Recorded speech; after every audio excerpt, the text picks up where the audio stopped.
নমস্কার, আমি সবিতা সিংহ, নৈছনপুর ওয়ানের প্রধান। বাংলা শুভ নববর্ষ আজকে শুরু, 1431 সাল।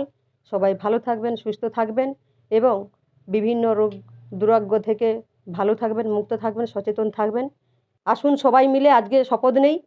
আজকের বছরের প্রথম দিন আমরা যদি শপথ নেই, সেই শপথকে পালন করার চেষ্টা করব। বাংলায় অনেক নাবালিকার বিয়ে হচ্ছে এবং নাবালক ছেলেদেরও বিয়ে হচ্ছে এবং শিশু শ্রমিক হচ্ছে।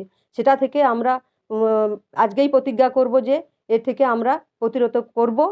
আসুন আজ শুভ নববর্ষকে উন্মুক্ত হৃদয় এবং মন দিয়ে স্বাগত জানাই। আমি আশা করব আপনার পরিবার, সকলের পরিবারের সাফল্য, সুখ এবং সমৃদ্ধির কামনা করি। আজ শুভ নববর্ষকে স্বাগত।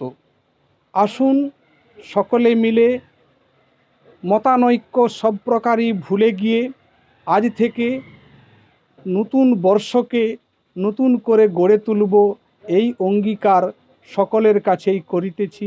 সঙ্গে সঙ্গে সকলকেই আহ্বান করব, আসুন পরিকল্পনা মাফিক সংকল্প নিয়ে সমাজ গড়ে তুলি। এই ছোট্ট কথাটি বলে আমি আমার কথাটি শেষ করলাম। আমি প্রদ্যুৎ হাজরা, নৈছনপুর 1 গ্রাম পঞ্চায়েতের উপপ্রধান।